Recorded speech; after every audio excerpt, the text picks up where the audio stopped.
Essas entidades fantasma, essas entidades que lavaram dinheiro dos aposentados, simplesmente no nosso gauchês, apatifaram o business dos sindicatos. A roubalheira foi tão descarada e desenfreada que nem os sindicatos que vinham roubando e vêm roubando há tantos anos, décadas no Brasil, conseguiram mais. Eu digo, senhor presidente, porque aqui nós estamos tratando de uma pessoa que disse vai permanecer em silêncio para não se autoincriminar e também para não sair preso por falso testemunho, no caso de estar na condição de testemunha, apesar de todo esse imbróglio entre ser testemunha ou ser investigado, e de fato é investigado pela Polícia Federal, mas aqui está na condição de testemunha, assim foi a convocação, porque de fato ele já começou, senhor presidente, faltando com a verdade quando eu, na qualificação, disse que é empresário. Felipe, você não é empresário. Não, nem você não é empresário. O seu advogado disse que você está sendo investigado por organização criminosa, lavagem de dinheiro e estelionato qualificado. Melhor seria se dissesse, eu sou estelionatário. Começasse assim a qualificação, sou estelionatário, seria muito melhor. Seria verdadeiro, de acordo com a investigação, de acordo com os fatos apresentados até aqui. Por quê? Porque o empresário é aquela pessoa que se arrisca para produzir riqueza, oferecer serviços em atividades lícitas, senador Marcos Rogério. E aqui a gente está vendo uma pessoa que ajudou numa engrenagem, que roubou dinheiro de aposentados e que fez circular por meio de CNPJs esse dinheiro que foi lavado para comprar carros de luxo, para, puxa vida, heresia das heresias até, oferecer dízimo às igrejas, para uma série de atividades que não são lícitas.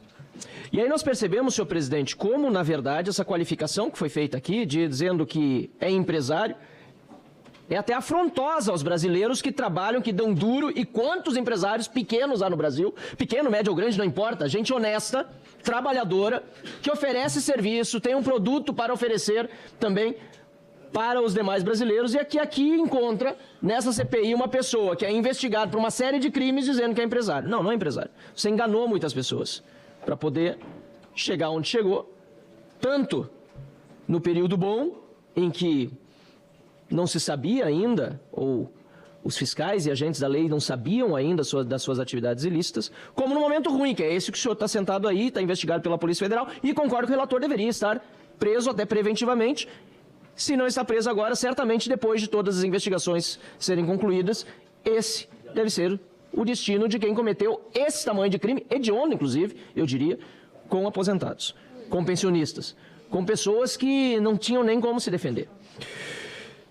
Agora, é interessante observar também, senhor presidente, como aqui a gente ouve outros parlamentares dizendo que a associação ou as associações lideradas por Felipe, que na verdade não passavam de grandes lavanderias de dinheiro, entidades que não eram de fato entidades sindicais. É interessante ver alguns membros da base do governo dizendo, mas nem era sindicato, como se sindicato fosse coisa boa. Deputado Evair de Mello, como se esses sindicatos de esquerda aí fossem realmente de uma lisura exemplar. A verdade é que essas entidades fantasma, essas entidades que lavaram dinheiro dos aposentados, simplesmente no nosso gauchês, apatifaram o business dos sindicatos. Porque enquanto os sindicatos estavam roubando dinheiro, oferecendo um serviço aqui e ali, Alfredo, a gente viu a Tônia, isso aqui está o contraste dos dois formatos na mesma noite, e já é quase 1h da manhã. A Tônia veio aqui falar do Sindinap, que silêncio, é o sindicato do irmão... Nós vimos aqui, senhor relator, o contraste entre a Tônia do Sindinap, do sindicato do irmão do Lula, Zé Trovão, e a AMAR e não sei, outras entidades que inventaram nomes até bonitos, que são entidades de fachada. A Tônia de um lado, assim como o pessoal da Conafera, que o Carlos Roberto veio até com um videozinho mostrar o serviço, perguntou para o relator se não tinha ligado para os municípios para saber do serviço, disse que tinha mandado carretas para socorrer os gaúchos durante as enchentes. Ou seja, eles fazem uma parte de serviço, apresentam, ainda que de uma forma super maquiada, bonita, exagerada, um benefício para o seu associado, para o aposentado, mas de outro lado roubam e dele roubar, porque de fato também mandaram nomes em lotes para o INSS, descontadas folhas de pagamento.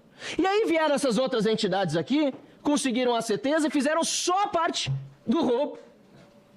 E aí que a coisa ficou ruim para quem fazia o roubo profissional, para quem fazia o roubo com decência. e eu coloco essas aspas que eu odeio nas mãos, mas preciso colocar aqui para sinalizar bem. Então, no fundo, o que a gente está vendo é que houve uma proliferação tão grande dessas entidades, a roubalheira foi tão descarada e desenfreada, que nem os sindicatos que vinham roubando e vêm roubando há tantos anos, décadas no Brasil, conseguiram mais fazer de conta que não estava acontecendo a roubalheira. Tanto é que a Tônia, viu, Felipe? A Tônia, que estava aqui antes de você, foi a primeira a denunciar, ou uma das primeiras dentro dos sindicatos a denunciar, lá em 2023. Ela denunciou. Aí depois, em 2024, quando viu que ia sobrar para eles também, porque não tinha como diferenciar, e ela voltou atrás. Agora está todo mundo sentado nessa mesa, tanto os sindicatos, que vem roubando há tantos anos lá de trás, como essas entidades de fachada, lideradas por pessoas que são investigados, repito aqui, por organização criminosa, lavagem de dinheiro e estelionato qualificado. E não é à toa que isso tudo tem explodido no governo Lula. Porque, convenhamos, e lamentavelmente, roubo sempre teve no poder público no Brasil e tem em todos os níveis. E tem de ser perseguido sempre nos municípios, nos estados, aqui na União, no governo federal. Nesse momento, depoimento de Felipe Macedo Gomes. Direto ao Rodório.